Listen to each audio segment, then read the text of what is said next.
so many things that Terence McKenna has said, it's both true and untrue. I think it's untrue in a literal sense, but very true in a poetic sense, because the historical, cultural context of a drug is part of what you bring to that drug experience. The molecule does not contain information. The ketamine molecule does not bring an experience to you. That is something that is generated in your brain by your consciousness.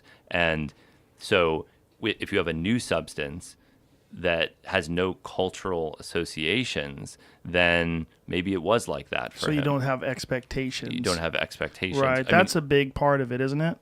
It's a huge part of it. Yeah.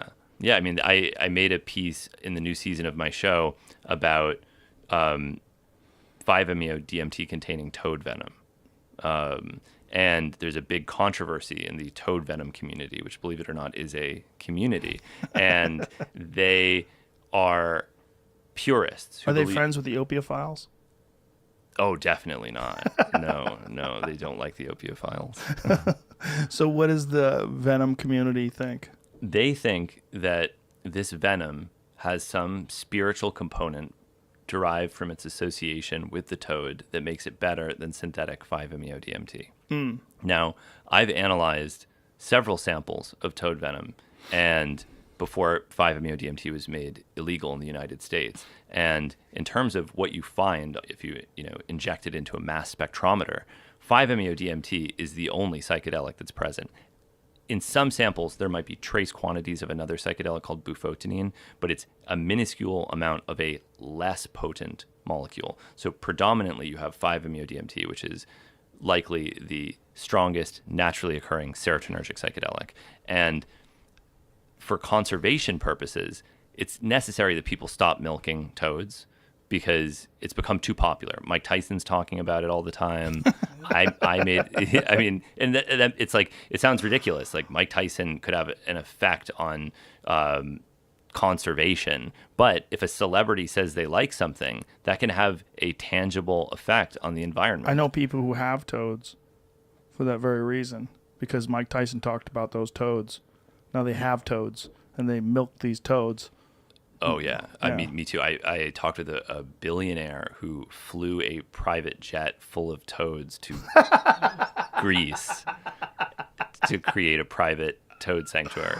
Wow. And I saw photos of it. Yeah. Wow. How many toads has he got? In the photos, it didn't look like that many. It didn't look like a jet full. 5-MeO DMT does not strike me as something that you'd want to do a lot. It's so terrifying. That's probably the most terrifying experience I've ever had on psychedelics, because I ceased to exist. Like, it's the one drug where I feel like when I took it, I wasn't there anymore. I was gone until I came back.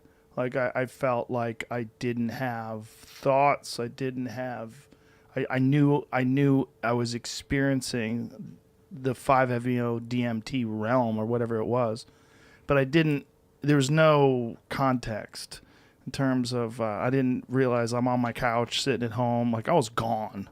There's no visuals.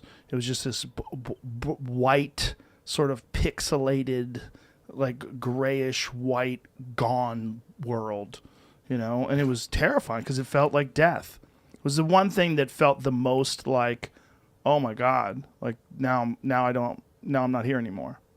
But coming back from it, I think it was very valuable. Like, as I was returning, I remember thinking so much about the bullshit way in which I talk. I remember thinking that, like, God, it's like so much of the way I would communicate was not just me trying to get my thoughts across, but me trying to say things in a way that would be impressive, or in a way that would be flowery, or, try to make it look like I was more intelligent than I was, or whatever. But I remember, like, remembering that, like, really clearly, like, wow, I gotta clean up the way I talk.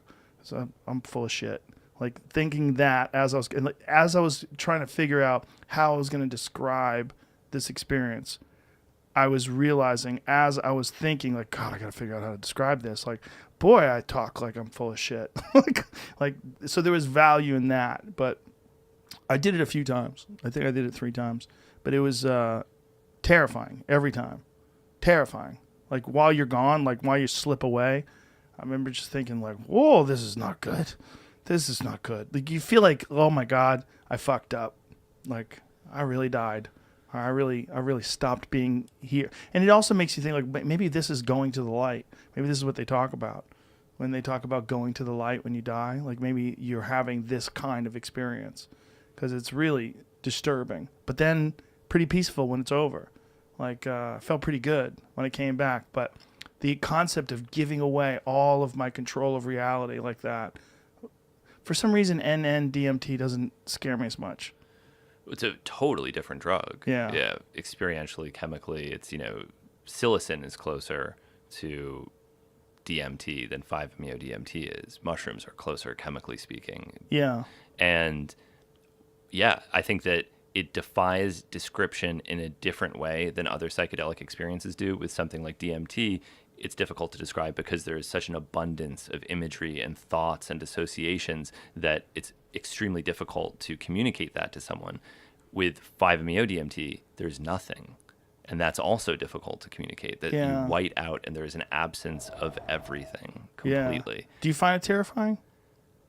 I have found it terrifying. Yes. It's very, I had a very profound experience with it in 2017 and I have no real desire to use it again. Yeah, that's my thought too. It's like, I'm not going back there. I'll go back to DMT. I'll go back to that. Oh, me too. Because it's just a different drug entirely. And I think that DMT can be integrated into a normal life much more easily than 5-MeO-DMT. Actually, I credit DMT with like sort of, I talked about the sort of COVID denial that I had at the beginning of the pandemic where I was, I can't stop making my TV show. We're all going to get it anyway. We can't just stop working. We can't shut down the world. We can't stop flying. And then I smoked DMT and had this image of MC Escher's angels and demons, but instead of angels and demons, it was pangolins and horseshoe bats. Oh, whoa! And came out of it and thought, of course I feel horrible. Of course this is depressing and confusing. This is actually one of the worst things that has happened in my lifetime, and I just have to accept it now. And I felt so much more at peace. It just stripped away the denial, and I could just say, all right, this is happening, and